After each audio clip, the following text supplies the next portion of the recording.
The morning of March 10th, 1945, Major Yoshio Hayashi stood on the roof of his regimental headquarters in the Asakusa district of Tokyo and watched something that made rational thought impossible. The sky above the capital was filled with B-29 bombers, flying at altitude so low he could see their bomb bay doors opening. They were not dropping conventional explosives. They were dropping fire. Within minutes, the wooden buildings around his command post began to ignite, not from direct hits, but from thousands of small incendiary devices that punched through roofs and landed in homes, shops, and factories. Each one burst into flame 3 to 5 seconds after impact, regurgitating a jet of burning gel that stuck to everything it touched. The substance was unlike anything Japanese defenders had encountered. It was not ordinary gasoline. It burned hotter, longer, and could not be extinguished with water. In fact, water made it spread. Hayashi would survive that night. His headquarters building, constructed of reinforced concrete, remained standing while everything around it burned. But what he witnessed would haunt him for the rest of his life. In his diary, recovered decades after the war, he wrote simply, "The Americans have found a way to make fire obey them." He was describing napalm, and he was watching it destroy his city. The story of how American industrial capacity developed this weapon and how Japanese and German officers reacted to its use reveals a profound miscalculation by the Axis powers. They had believed that American society was too soft, too divided, and too materialistic to wage total war. They were catastrophically wrong. The evidence would arrive in the form of a jellied gasoline mixture developed in a Harvard University laboratory, manufactured in quantities that seemed impossible, and delivered by aircraft that German intelligence had declared could never be built. If you're enjoying this deep dive into the story, hit the subscribe button and let us know in the comments from where in the world you are watching from today. The development of napalm began not with military planners, but with a shortage. In 1941, Japan controlled most of the world's natural rubber supply. Japanese forces had seized plantations in Malaya, Indonesia, Vietnam, and Thailand. These regions produced nearly 90% of global rubber output. The Allied powers, suddenly cut off from this resource, faced a crisis. Rubber was essential for tires, gaskets, hoses, and countless other military applications. It was also the key ingredient in the most effective incendiary weapons of the time. Before the war, flamethrowers and incendiary bombs used a mixture of rubber and gasoline. The rubber thickened the gasoline into a gel that burned longer and stuck to targets. Without rubber, these weapons became far less effective. Gasoline alone burned too quickly and dispersed too easily. The Allies needed a substitute, and they needed it immediately. The task fell to a team of chemists at Harvard University, led by Louis Fieser. Fieser was 43 years old in 1942, a respected organic chemist who had spent his career studying complex molecular structures. He had never worked on weapons. He had never considered himself a military researcher. But when the National Defense Research Committee approached him with the rubber problem, he accepted without hesitation. Fieser's team worked with extraordinary urgency. They tested dozens of potential thickening agents, searching for something that could replicate rubber's properties without using rubber itself. The breakthrough came with a combination of naphthalene and palmitate, two organic compounds that, when mixed with gasoline, created a sticky, flammable gel. The team called their invention napalm, combining the first syllables of its chemical components. The first test occurred on July 4, 1942, on the football field near the Harvard Business School. Technicians filled containers with the new mixture and ignited them. The results exceeded expectations. Napalm burned at temperatures between 800 and 1200 degrees Celsius. It adhered to surfaces in ways that plain gasoline never could, and it was easy to manufacture. The ingredients were readily available. The mixing process was simple enough to be done in industrial quantities. By April 1942, Nuodex Products, the company contracted to manufacture napalm, had developed a brown, dry powder that could be shipped anywhere and mixed with gasoline in the field. Soldiers could prepare napalm weapons on site. eliminating the need for complex supply chains. This ease of production would prove critical. American factories would eventually produce hundreds of thousands of tons of napalm during the war. The first combat use came in August 1943 during the Allied invasion of Sicily. American troops used napalm-fueled flamethrowers to burn down a wheat field where German forces were hiding. The Germans had no immediate understanding of what they were facing. The heat was more intense than anything produced by conventional flamethrowers. The flames spread faster. Soldiers caught in the fire could not extinguish it. German field reports from Sicily described the new weapon with clinical precision, noting its unusual burning characteristics and the difficulty of defending against it. But these early encounters gave no indication of what was coming. Napalm in flamethrowers was one thing. Napalm dropped from aircraft in massive quantities would be something else entirely. The strategic situation in the Pacific War reached a turning point in mid-1944. American forces had captured the Mariana Islands, placing Japan's home islands within range of the new B-29 Superfortress bomber. The B-29 was the most advanced aircraft of its time, capable of carrying enormous bomb loads over distances that would have been impossible for earlier designs. From bases on Tinian and Guam, B-29 seconds could reach Tokyo, Osaka, Nagoya, and every other major Japanese city. Initial bombing raids followed the doctrine developed in Europe, high-altitude precision attacks using conventional explosives. The results were disappointing. At 30,000 feet, the B-29 seconds encountered winds of up to 250 miles per hour, winds later identified as the jet stream. These high-altitude gales blew bombs miles off target. Japanese air defenses, while weakening, remained dangerous. Mechanical problems plagued the B-29 seconds, which were complex machines operating at the edge of their performance envelope. By January 1945, the strategic bombing campaign against Japan was failing. Factories continued to operate. Japanese war production remained substantial. The generals who commanded the bombing campaign faced a choice: find a new approach or watch the war drag on indefinitely. Major General Curtis LeMay became the architect of what would follow. LeMay had made his reputation in Europe, leading daylight precision bombing raids against German industrial targets. He was 38 years old when he took command of the 21st Bomber Command in the Marianas. He understood immediately that the tactics that had worked in Europe would not work in Japan. The problem was not just the jet stream, it was the nature of Japanese industry itself. Unlike Germany, which concentrated production in large factories that could be targeted individually, Japan had dispersed much of its war production into small workshops scattered throughout residential neighborhoods. Precision bombing could destroy a major factory, but thousands of small workshops would continue operating. To cripple Japanese production, you had to destroy entire urban districts. LeMay also recognized that Japanese cities were uniquely vulnerable to fire. Most buildings were constructed of wood and paper. They were packed densely together. Fire breaks had been created, but they were often filled with rubble and provided fuel rather than barriers. The average Tokyo neighborhood would burn rapidly once ignited. In February 1945, test incendiary raids confirmed LeMay's analysis. On February 4th, American bombers attacked Kobe with a mix of conventional and incendiary weapons. The incendiaries proved far more destructive than high explosives. On February 25th, a daylight incendiary raid on Tokyo destroyed over 640 acres of the city. LeMay drew three conclusions from these tests. First, incendiary bombing was the most effective way to destroy Japan's dispersed industry. Second, flying at low altitude would improve accuracy and reduce fuel consumption. Third, night attacks would reduce losses to Japanese fighters, which had proven ineffective in darkness. These conclusions led to a radical decision. LeMay ordered his bombers stripped of most defensive armament. The weight savings would allow each aircraft to carry more incendiaries.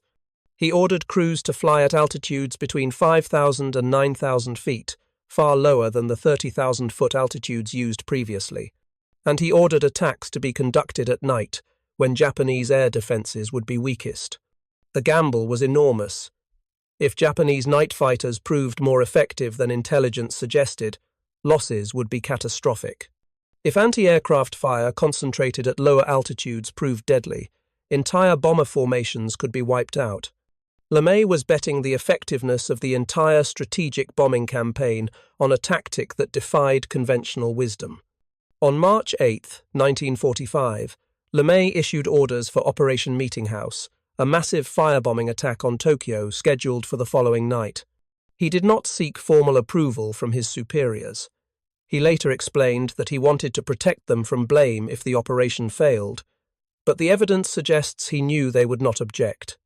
Area bombing of cities had become routine in Europe.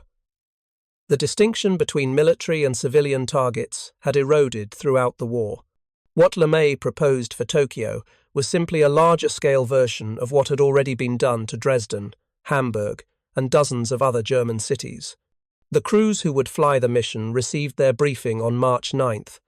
Many were shocked when they learned they would be flying at low altitude without most of their defensive guns. Some pilots objected, arguing that the tactic was suicidal. LeMay's response was characteristically blunt. The Japanese Air Force was beaten. Night fighters were few and poorly equipped. The greatest danger would come from the fires themselves, not from enemy action.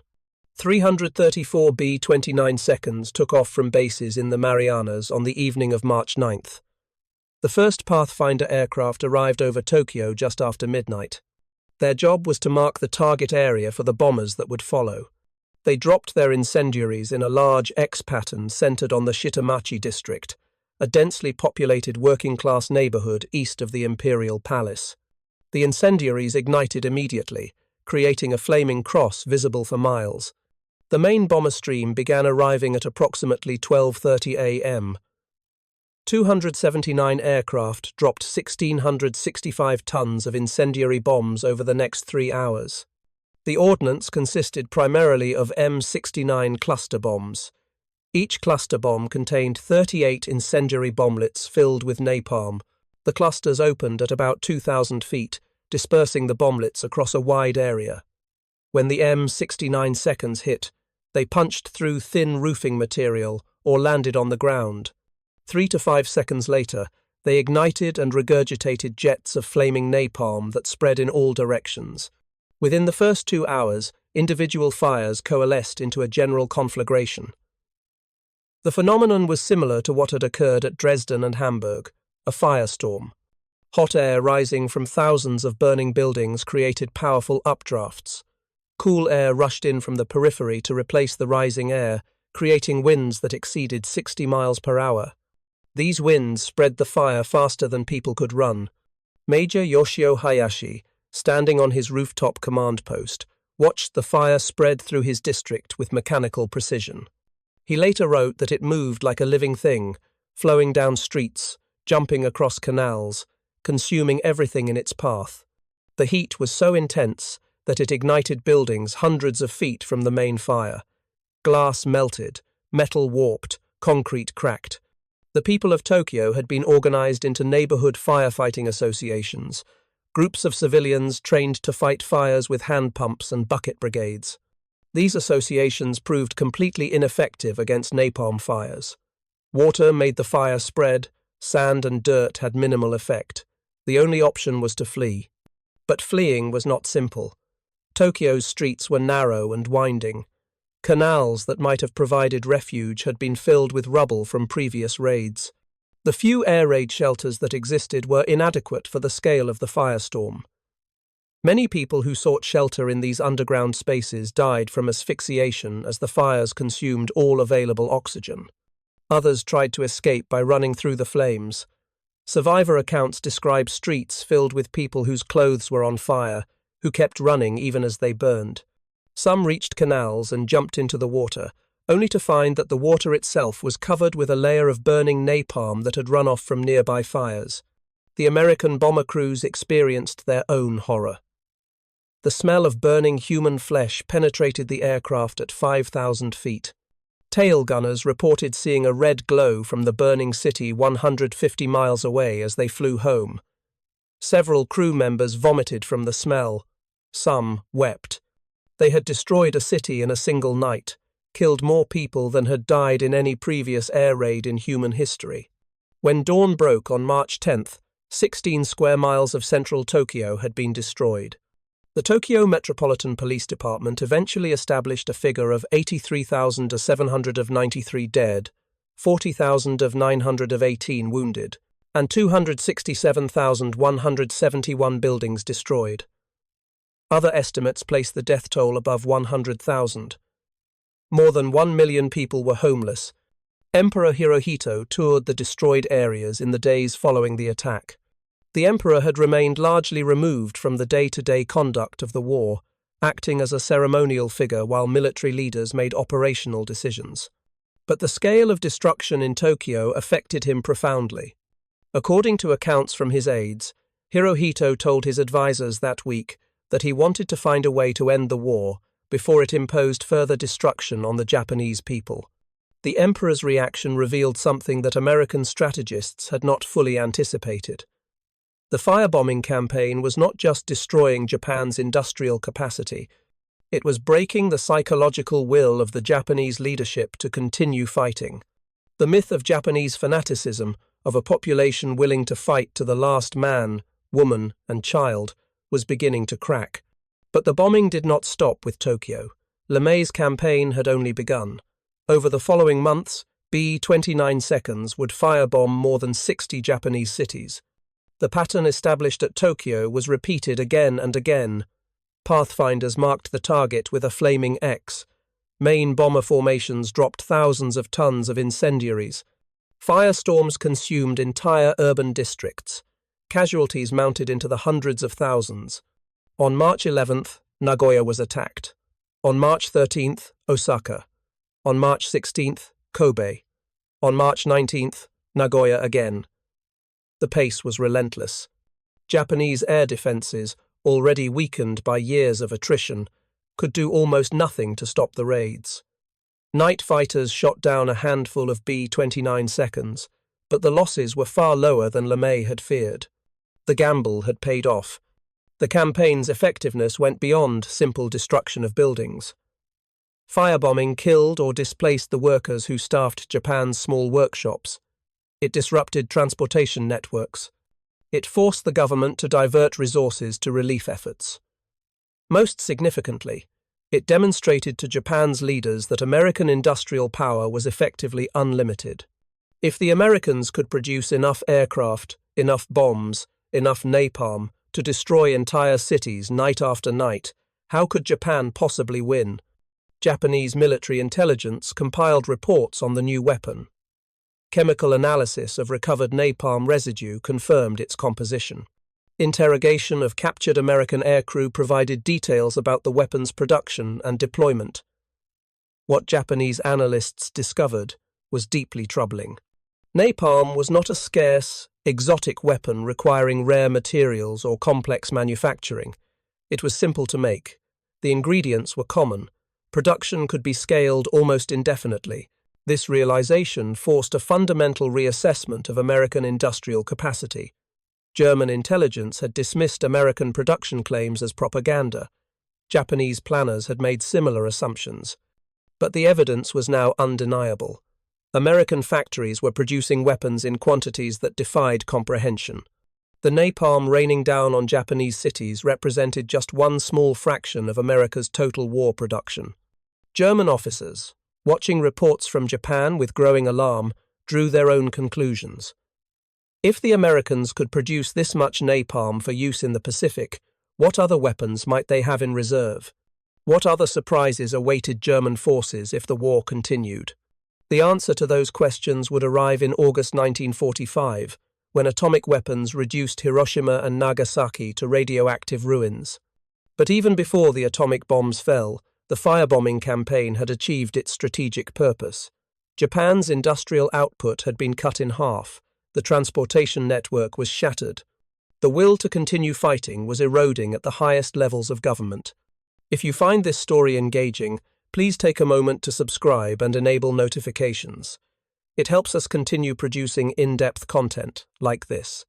The German experience with American weapons technology followed a parallel trajectory.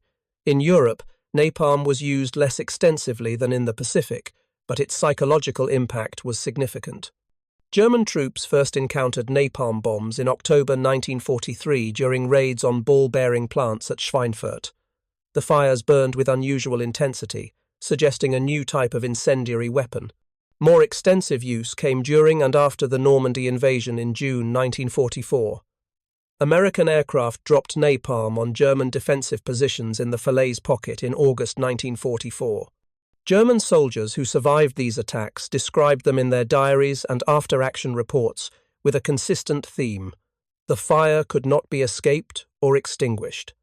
Oberst Heinrich Müller, a Wehrmacht officer who commanded a regiment in Normandy, recorded his observations after his positions were attacked with napalm bombs.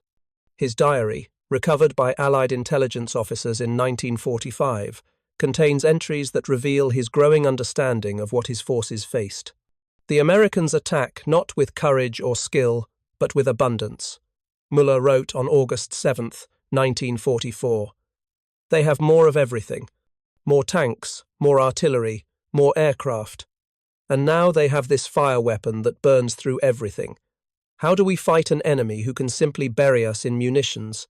Müller's question captured the central German miscalculation about America.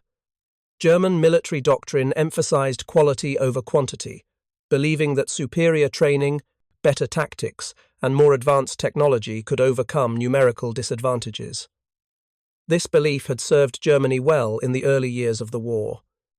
German panzers had crushed larger French armies in 1940. German submarines had devastated Allied shipping in 1941 and 42. German aircraft had dominated European skies. But by 1944, the balance had shifted irreversibly. American industrial production had reached levels that German planners had considered impossible. The factories that Henry Kaiser had built to produce Liberty ships were now launching vessels faster than German submarines could sink them. The aircraft plants that skeptics said could never mass-produce bombers were turning out B-24 seconds every 63 minutes. And the chemical plants producing napalm were operating around the clock, generating more incendiary weapons in a month than Germany could produce in a year. German intelligence officers, tasked with assessing American production capacity, faced a psychological barrier. The numbers they were seeing contradicted everything they had been told about American society. A nation of diverse immigrants, divided by race and class, supposedly corrupted by Jewish influence and contaminated by African blood, should not have been capable of this level of industrial achievement. But the evidence was overwhelming. American production figures were not propaganda, they were real. General Major Franz Halder, who had served as Chief of the General Staff of the German Army until 1942, wrote in his diary about conversations with Hitler regarding American capabilities. Hitler insisted that American claims of producing 50,000 aircraft per year were lies. German aircraft production in 1939 had been under 8,000 planes. The idea that America could increase production by a factor of 6 seemed absurd. But by 1944, American aircraft production exceeded 96,000 planes per year. The factories were real, the aircraft were real, and increasingly, German soldiers were dying under attacks from aircraft carrying napalm bombs that German intelligence had once dismissed as impossible to manufacture in large quantities. The psychological impact of this realization cannot be overstated. German officers had been trained to believe in the superiority of German martial spirit, German technological prowess, German organizational efficiency. They had conquered most of Europe in a series of brilliant campaigns that seemed to validate these beliefs, but they were now losing to an enemy they had been taught to despise as racially inferior and industrially incompetent. General Lieutenant Siegfried Westphal, who served as Chief of Staff to Field Marshal Albert Kesselring in Italy, recorded his thoughts after American bombing raids destroyed supply depots with a combination of high explosives and napalm. "We knew the Americans were rich," Westphal wrote in November 1944. "We did not know they could turn that wealth into weapons so quickly. Every day brings new evidence of their production capacity. It is not that they fight better than we do. It is that they have so much more to fight with." This admission from a senior German officer reveals the depth of the strategic miscalculation. Germany had bet that American industry, geared toward producing consumer goods in peacetime, could not be converted to war production quickly enough to matter. The Germans believed they could win the war in Europe before American power could be brought to bear. They were wrong on both counts. American industry converted to war production with remarkable speed. Automobile plants stopped making cars and started making tanks, aircraft engines, and munitions. Shipyards that had never built military vessels launched warships by the dozen. Chemical plants began producing napalm alongside their peacetime products. The entire economy was mobilized for war in ways that German planners had not believed possible for a democracy. The results arrived on European battlefields in the form of endless streams of supplies. German soldiers who captured American positions found themselves overwhelmed by the sheer abundance of material. Food, ammunition, fuel, medical supplies, even luxuries like cigarettes and coffee were available in quantities that German troops had not seen since the early years of the war. German prisoners, interrogated by American intelligence officers, expressed consistent surprise at American logistics. One captured officer, when asked about his impression of American forces, reportedly said, "You do not defeat us in battle. You bury us in supplies. For every shell we fire, you fire 10. For every tank we destroy, you field 3 more." How can we win against an enemy who treats war as an industrial problem rather than a military contest? This observation captured a fundamental truth about American warfare in World War II.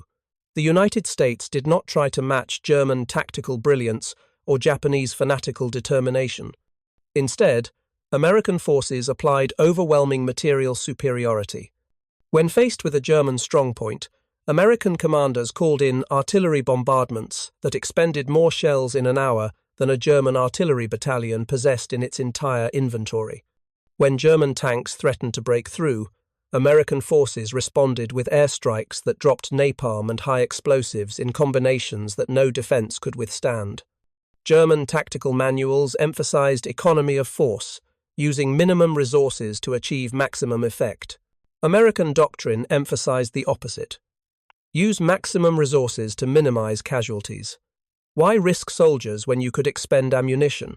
Why accept heavy losses when you could call in aircraft carrying napalm bombs? This philosophical difference had its roots in the nature of the two societies. Germany was a nation that had built its military power through decades of careful preparation, constrained by treaties, limited by resources, forced to make every weapon count. America was a nation with seemingly unlimited resources, willing to pour treasure and industrial capacity into the war effort without concern for cost. The development of napalm exemplified this American approach. The weapon was not particularly sophisticated.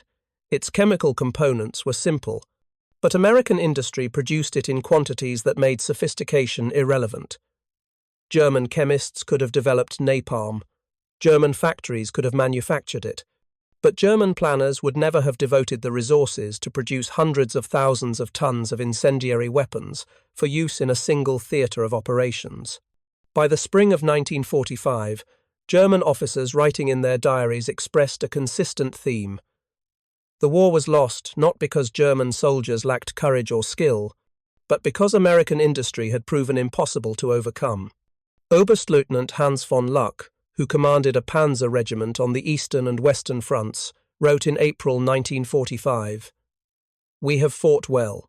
Our men have shown courage beyond what any nation could reasonably ask.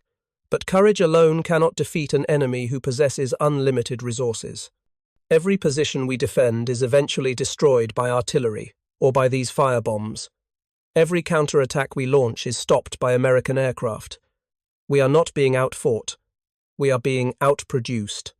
Von Luck survived the war, and his memoirs, published decades later, provided additional context to these observations. He noted that by early 1945, German soldiers had developed a fatalistic acceptance of American material superiority. When American aircraft appeared, German troops sought shelter and waited for the attack to end. There was no point in fighting back. Anti-aircraft fire merely drew more attention. The only rational response was to survive the bombardment and resume fighting afterward. This psychological shift was significant. In the early years of the war, German troops had believed they could win through superior tactics and determination. By the war's end, they fought not because they believed in victory, but because surrender was not an option. The Nazi regime had made it clear that surrender would be punished severely. German soldiers who gave up without fighting faced court-martial and potential execution. German officers who ordered retreats without authorization could be relieved of command or worse. This created a tragic situation where German forces continued fighting long after any rational hope of victory had disappeared. They fought not to win, but to delay inevitable defeat. And every day the fighting continued. More people died under bombardments that included increasing quantities of napalm. The civilian population of Germany experienced the same horror that Japanese civilians had faced. Allied bombers attacked German cities with incendiary weapons throughout 1944 and 45. While the scale was smaller than the firebombing campaign in Japan, the impact was substantial. Dresden, Hamburg, Cologne, and dozens of other cities burned. Hundreds of thousands of German civilians died in air raids. German civilians who survived these attacks wrote about them in diaries that Allied occupation forces later recovered. The descriptions parallel those from Japan: fires that could not be extinguished, heat that melted glass and metal, smoke that asphyxiated people in underground shelters. The word that appears most frequently in these accounts is unnatural. The fires did not behave like normal fires. They spread faster, burned hotter, could not be controlled by conventional firefighting methods. These civilians did not know they were describing napalm. The technical details of the weapon remained classified throughout the war, but they understood that something new and terrible had been introduced into warfare. The strategic bombing campaigns of World War II had crossed a threshold that previous wars had approached, but never fully breached. The deliberate targeting of civilian populations with weapons designed to maximize casualties. Military historians continue to debate the morality and legality of these campaigns. Did the firebombing of Tokyo constitute a war crime? Did the destruction of Dresden serve any legitimate military purpose? These questions have no simple answers. What is clear is that both German and Japanese, military and civilian observers understood, even at the time, that they were witnessing a new form of warfare that rejected previous limitations on the use of force against non-combatants. The Japanese reaction to the firebombing campaign revealed itself not just in military diaries, but in the decision-making of Japan's highest leaders. Emperor Hirohito's tour of Tokyo's destroyed districts in March 1945 marked a turning point in his involvement in the war. According to multiple historical accounts, the emperor's relative detachment from military decision-making ended when he saw firsthand the destruction that American bombing had inflicted on his capital. Prince Fumimaro Konoe, one of the few senior statesmen willing to advocate for peace, had presented a memorandum to Hirohito in February 1945, warning that continuation of the war threatened not just Japan's military position, but the survival of the imperial system itself. Konoe argued that if the war continued, domestic unrest might lead to revolution. The emperor had not acted on this advice immediately, but after seeing the destruction in Tokyo, Hirohito began pressing his advisors to find a way to end the war. This shift occurred months before the atomic bombings of Hiroshima and Nagasaki. The historical narrative often suggests that Japan surrendered because of the atomic bombs, but the documentary evidence indicates that Japan's leadership was already moving towards surrender by mid-1945. The firebombing campaign had demonstrated that Japan could not defend its cities, could not protect its population, and could not prevent the systematic destruction of its industrial base. The atomic bombs certainly accelerated Japan's decision to surrender, but they were not the only factor. The Soviet declaration of war on August 8, 1945, which brought nearly 2 million fresh troops into combat against already overstretched Japanese forces in Manchuria, played a significant role. The cumulative effect of the firebombing campaign, which had killed more people than both atomic bombs combined, had already undermined the military's argument that Japan could fight on indefinitely. Japanese officers, writing after the war, consistently noted that the firebombing campaign had destroyed any illusion that Japan could win a war of attrition. General Lieutenant Torashiro Kawabe, who served as deputy chief of the Imperial Japanese Army General Staff, wrote in his memoirs that the March 10th attack on Tokyo had been a revelation of American power that could not be ignored. Kawabe noted that military planners had understood, even before the atomic bombs, that American industry could produce weapons in quantities that Japan could never match. The question that haunted Japanese officers was why they had not recognized this reality earlier. Japanese military intelligence had collected extensive information about American industrial capacity before the war. They knew about American steel production, aircraft manufacturing, shipbuilding capability. But they had dismissed these numbers as irrelevant, believing that American society was too divided and too soft to mobilize effectively for war. This belief was rooted in the same racial theories that had guided German strategic thinking. Japanese military doctrine in the 1930s and 40s emphasized the spiritual strength of Japanese warriors as superior to the materialism of Western societies. The idea that determination and willingness to sacrifice could overcome material disadvantages was central to Japanese military culture. This belief had been reinforced by Japan's early victories in the war, particularly the stunning success at Pearl Harbor and the rapid conquest of Southeast Asia. But by 1945, this belief had been comprehensively disproven. American forces had not collapsed when faced with determined Japanese resistance. American soldiers had proven willing to fight and die in numbers that exceeded Japanese expectations. And American industry had produced weapons that turned Japan's spiritual advantages into irrelevancies. What use was determination when your city was being incinerated by thousands of tons of napalm dropped from aircraft you could not shoot down? The tragedy of this realization was that it came too late. By the time Japanese leaders understood the full scale of their miscalculation, hundreds of thousands of Japanese civilians had already died. Millions more had lost their homes. Japan's cities lay in ruins. And the war would continue for several more months, killing additional hundreds of thousands before surrender finally came in August 1945. The final days of the war brought one last demonstration of American industrial capacity and willingness to use incendiary weapons without restraint. On August 14, 1945, less than 12 hours before Emperor Hirohito's surrender broadcast would be transmitted to the Japanese people, nearly 90 B-29 bombers dropped approximately 6,000 tons of napalm on Kumagaya, a city of 47,000 people north of Tokyo. The raid killed at least 260 people and wounded 3,000 more. Approximately 75% of the city was destroyed.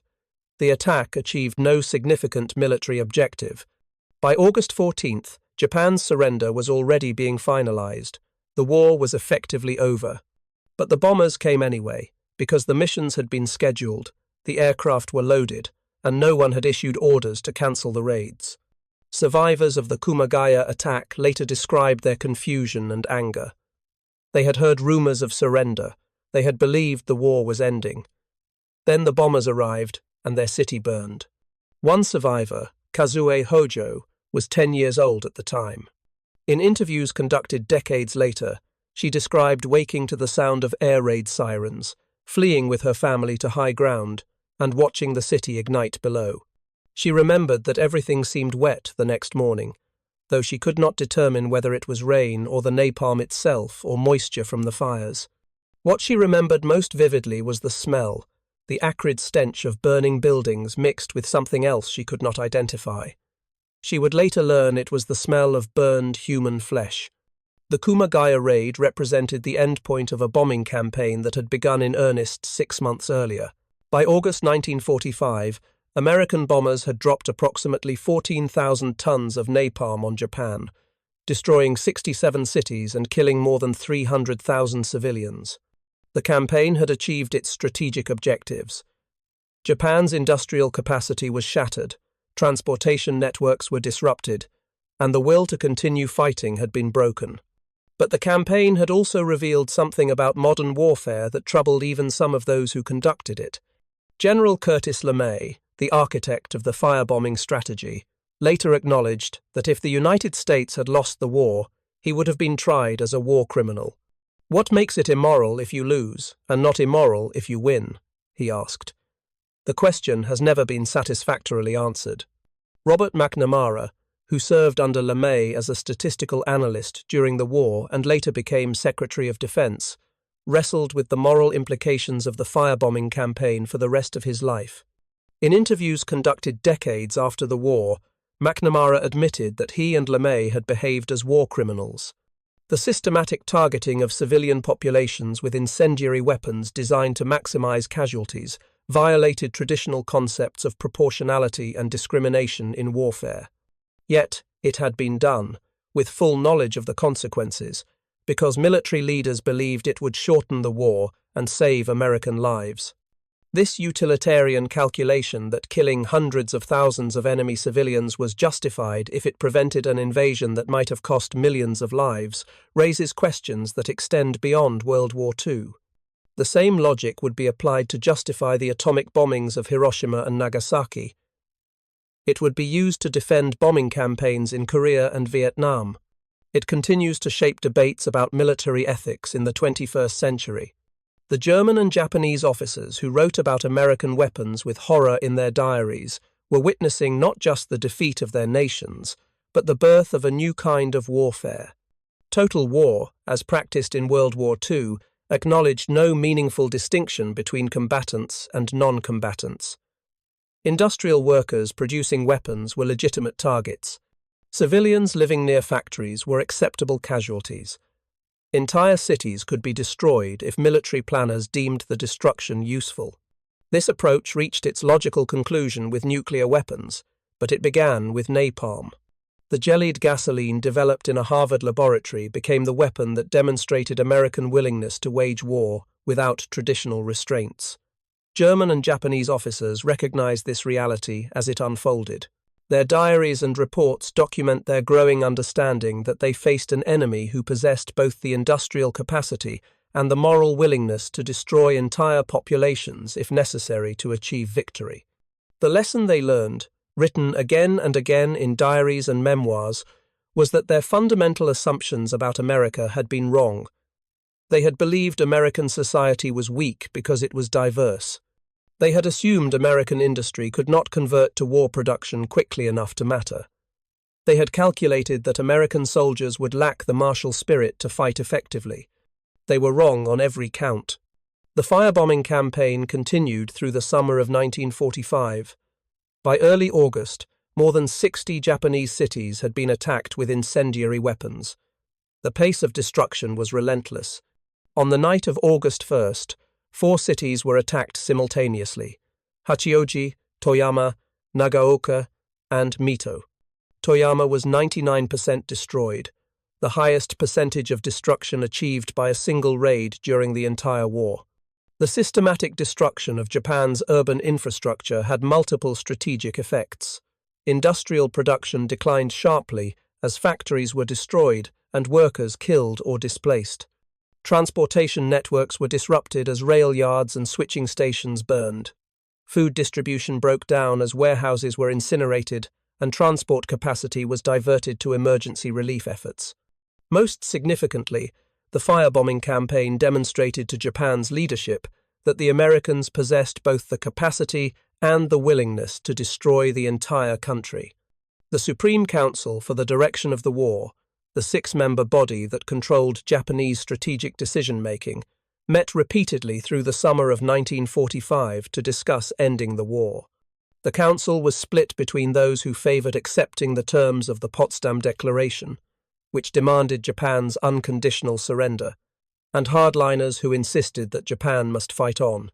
The hardliners argued that Japan could still achieve a negotiated peace by making an Allied invasion so costly that the Americans would accept terms that preserved the imperial system and avoided occupation. This strategy, called Ketsugo, relied on inflicting maximum casualties on invading forces through suicide attacks and fanatical resistance. The plan assumed that American public opinion would not tolerate the casualties required to conquer Japan completely. But this strategy depended on Japan retaining sufficient military capability to defend its home islands. The firebombing campaign was systematically destroying that capability. Aircraft factories were burning. Oil refineries were destroyed. The transportation system that would have moved troops and supplies to defend invasion beaches was being torn apart night by night. Emperor Hirohito understood this reality earlier than many of his military advisors. After touring Tokyo's destroyed districts in March, the emperor began seeking ways to end the war. But the Japanese political system required unanimous consent from the Supreme Council for major decisions. As long as the hardliners refused to accept surrender, the war would continue. The atomic bombing of Hiroshima on August 6th and Nagasaki on August 9th broke this deadlock, but not in the way most people assume. The immediate impact of the atomic bombs on the Supreme Council was limited. When news of Hiroshima reached Tokyo, the Council's military members noted that the destruction was comparable to the firestorm that had consumed Tokyo in March. They doubted that America possessed more than one atomic bomb. Even if the Americans had multiple bombs, War Minister Korechika Anami argued that dying in atomic fire would be no less honorable than dying in conventional flames.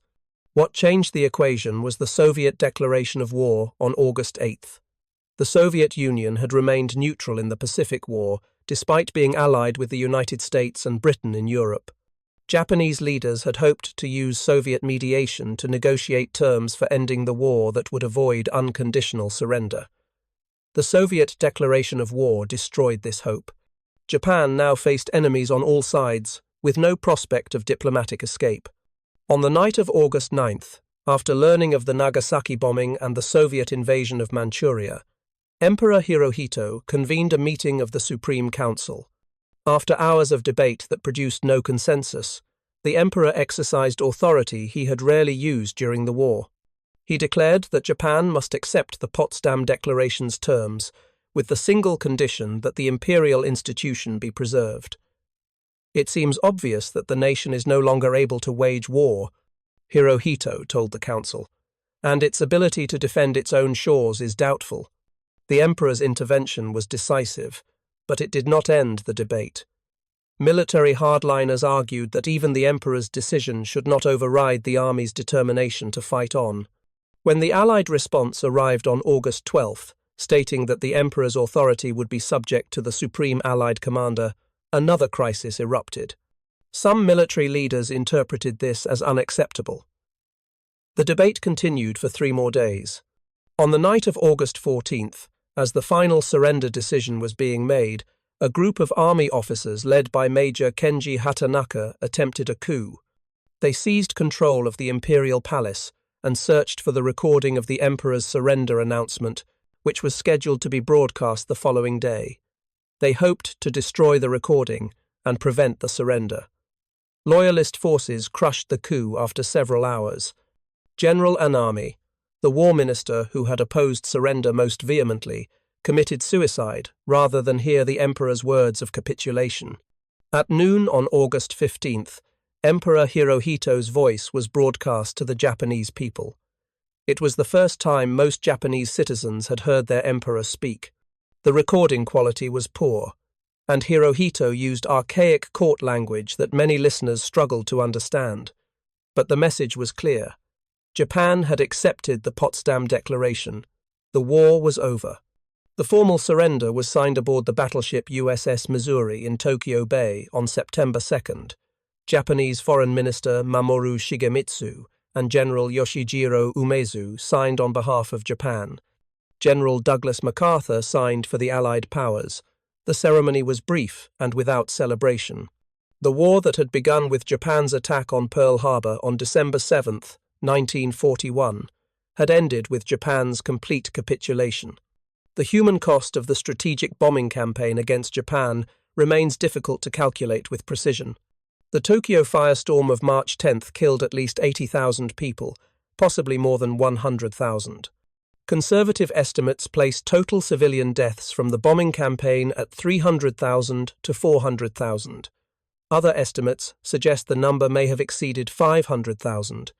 More than 2 million people were made homeless. 67 cities were attacked with incendiary weapons.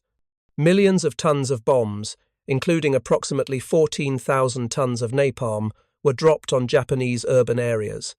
These numbers represent individual human tragedies multiplied beyond comprehension. Each person who died in the fires had a name, a family, a life that ended in circumstances of unimaginable horror. The survivors carried physical and psychological scars for the rest of their lives. Japanese society bore the trauma of this destruction for decades. The German experience, while different in scope, followed a similar trajectory. German cities burned throughout 1944 and 45 under Allied bombing campaigns that increasingly relied on incendiary weapons. Hamburg, Dresden, Cologne, and dozens of other cities experienced firestorms that killed tens of thousands. The total number of German civilians who died in Allied bombing raids is estimated at between 300,000 and 600,000, though exact figures remain disputed. German officers who survived the war and wrote about their experiences consistently noted that the bombing campaign had psychological effects that went beyond the physical destruction. The sight of German cities burning, the knowledge that civilian populations were being systematically targeted, the understanding that no effective defense existed against the bomber streams, all of these factors contributed to a growing sense that Germany's cause was lost. General Lieutenant Adolf Galland, who commanded the German fighter force during the final years of the war, wrote in his memoirs about the psychological impact of watching German cities burn. Galland was a professional military officer who had distinguished himself in combat. But even he admitted that the scale of destruction inflicted on German civilian populations affected his willingness to continue fighting. "What are we defending?" he asked his superiors in early 1945. "The cities are ash, the people are dying. Why prolong this?" Galland's question received no satisfactory answer. The Nazi regime had made clear that surrender was not an option. German officers who advocated for peace faced execution. The German people were told that they must fight to the bitter end, that defeat would mean annihilation, that only total victory could save them. This propaganda trapped Germany in a war that rational analysis showed could not be won. The parallel between German and Japanese strategic miscalculations about America is striking. Both nations had built their pre-war planning on assumptions that American society was fundamentally weak. Both believed that racial diversity would prevent effective mobilization. Both calculated that American industry, geared toward consumer goods, could not produce weapons in sufficient quantities to affect the outcome of the war. Both assumed that American soldiers would lack the determination to fight effectively. The napalm that rained down on their cities proved all these assumptions catastrophically wrong. American industry had not only converted to war production, it had done so with an efficiency and scale that defied pre-war predictions. American society had not fragmented under pressure. It had unified around the war effort with remarkable solidarity. American soldiers had not proven soft. They had fought with determination across 2 oceans and 3 continents. But the deeper lesson concerned the nature of American industrial power. German and Japanese planners had understood that America possessed significant industrial capacity. What they failed to grasp was how quickly that capacity could be mobilized and how completely it could be directed toward war production. They saw American factories making automobiles and refrigerators, and concluded that American industry was focused on trivial luxuries. They did not understand that the same industrial methods that produced consumer goods could be applied to weapons production with devastating effectiveness. The development of napalm exemplified this American approach. The weapon was not technologically sophisticated. Its chemical components were straightforward. What made it effective was not scientific brilliance, but industrial scale. American factories produced napalm in quantities that made German and Japanese production capabilities irrelevant. When the B-29 seconds dropped thousands of tons of incendiary weapons on a single city in a single night, they were demonstrating not just American industrial capacity, but American willingness to apply that capacity without restraint. This willingness troubled even some Americans. The ethical questions raised by the strategic bombing campaigns continue to generate debate among historians and ethicists. Did the firebombing campaigns constitute war crimes? Did the deliberate targeting of civilian populations violate the laws of war? Were the massive casualties inflicted on German and Japanese civilians necessary to achieve military objectives, or did they exceed what military necessity required? These questions have no simple answers. What is historically clear is that by 1945, all major combatants had abandoned the pre-war consensus that civilian populations should be protected from direct attack. The British had firebombed German cities, the Germans had bombed London and Coventry, the Japanese had bombed Chinese cities, the Americans had firebombed Tokyo and dozens of other Japanese cities. The distinction between military and civilian targets had effectively disappeared. The German and Japanese officers who wrote about napalm in their diaries understood that they were witnessing a transformation in warfare. The fires that consumed their cities represented not just destruction, but a new form of total war that acknowledged no limits. Their horror was genuine, but it was also recognition that their own nations had helped create the world in which such weapons would be used. Germany had pioneered strategic bombing with its Zeppelin raids on London in the First World War and its bomber attacks on cities during the Spanish Civil War and the early years of World War II. Japan had bombed Chinese cities extensively during its invasion of China, killing hundreds of thousands of civilians. Both nations had embraced total war when it served their purposes. The napalm that fell on their cities was a weapon of the world they had helped create. The post-war years brought a reckoning with the bombing campaigns. The Nuremberg and Tokyo war crimes trials prosecuted Axis leaders for numerous offences, but strategic bombing was not among the charges. Allied prosecutors understood that charging German and Japanese leaders with bombing civilians would invite uncomfortable questions about Allied bombing policies. The trials focused on other atrocities, the Holocaust, prisoner abuse, aggressive war, while leaving the ethics of strategic bombing unexamined. This silence did not mean the questions went away. Military analysts and historians have debated the effectiveness and morality of the bombing campaigns for 8 decades. Some argue that the campaigns shortened the war and saved lives by making invasion unnecessary. Others contend that the campaigns killed hundreds of thousands of civilians without achieving decisive military results. The debate continues without resolution. What is not debatable is that German and Japanese officers recognized, even as their cities burned, that American industrial capacity had exceeded their worst fears. The reports they wrote, the diaries they kept, the interrogations they gave after capture all document their growing understanding that they faced an enemy whose material resources were effectively unlimited. This realization did not come all at once. It developed gradually as the war progressed.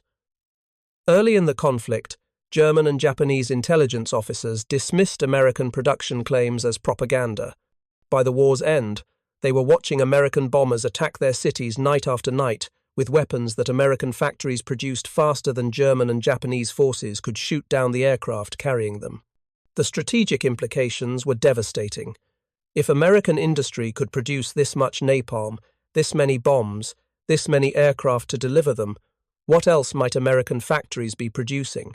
What other weapons might be in development? What other surprises might await Axis forces if the war continued? These questions haunted Axis military planners through the final months of the war. They understood that they were fighting an enemy who possessed resources they could not match, and a willingness to use those resources that they had not anticipated. The comfortable pre-war assumptions about American weakness had been incinerated along with their cities. The Japanese officers who survived the war and later wrote about their experiences consistently expressed a sense of having been deceived, not by American propaganda, but by their own leadership. They had been told that Japanese spirit would overcome American material advantages. They had been assured that American society would fracture under pressure. They had been promised that Japan's defensive preparations would make an Allied invasion too costly to attempt. None of these promises had been kept. Lieutenant General Torashiro Kawabe, who served as Deputy Chief of the Imperial Japanese Army General Staff, wrote in his memoirs that the March 10th Tokyo firebombing had been the moment when illusion met reality. Kawabe noted that Japan's military leaders had understood intellectually that American industrial capacity was substantial, but they had not understood emotionally what that capacity would mean in practice. The sight of Tokyo burning from horizon to horizon, destroyed in a single night by weapons that American factories had produced in quantities that seemed impossible, forced a reassessment that no amount of intelligence reporting had achieved. German officers expressed similar sentiments. Field Marshal Gerd von Rundstedt, who commanded German forces in the West, wrote after the war that Germany's greatest strategic mistake had been underestimating American industrial power. Von Rundstedt noted that German military planning had assumed that American industry would need years to convert to war production. When American forces landed in Normandy in June 1944 with equipment that exceeded German expectations, von Rundstedt realized that German assumptions had been catastrophically wrong. But by the time these realizations occurred, it was too late. The momentum of the war could not be reversed. German and Japanese forces fought on, not because they believed they could win, but because their governments gave them no choice. The tragedy was that hundreds of thousands more people died, military and civilian, Allied and Axis, in a war whose outcome had already been determined by American industrial capacity. The legacy of napalm extends far beyond World War II. The weapon continued to be used in subsequent conflicts. American forces used napalm extensively in Korea, dropping more than 32,000 tons during that war. In Vietnam, napalm became one of the most controversial weapons of the conflict, with television images of napalm-burned civilians generating widespread opposition to the war. The weapon has been used in various forms in conflicts around the world, though international protocols adopted in 1980 now restrict its use against civilian populations. The image of napalm as a symbol of American military power and the horror it inflicts has persisted in global consciousness. The iconic photograph of Phan Thi Kim Phuc, a Vietnamese girl running naked down a road after being burned by napalm in 1972, became one of the defining images of the Vietnam War. The weapon that German and Japanese officers had written about with horror in their World War II diaries continued to generate horror in subsequent decades.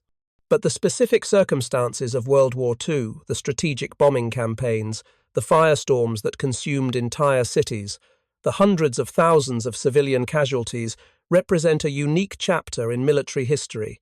Never before or since has incendiary bombing been conducted on such a massive scale with such devastating effectiveness. The campaigns against Germany and Japan demonstrated what modern industrial powers could do to civilian populations when traditional restraints on warfare were abandoned. The officers who wrote about these campaigns understood that they were witnessing something unprecedented. Major Yoshio Hayashi, watching Tokyo burn from his rooftop command post on March 10, 1945, tried to find words adequate to describe what he was seeing. He failed.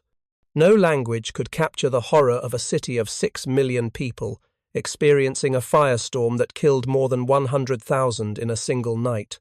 His diary entry, "The Americans have found a way to make fire obey them," was the best he could do.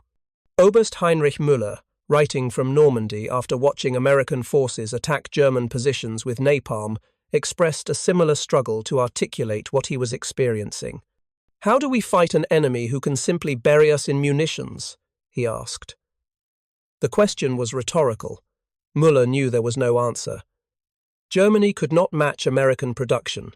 German forces could fight skillfully and courageously, but they could not overcome the fundamental material imbalance that favored the Allies.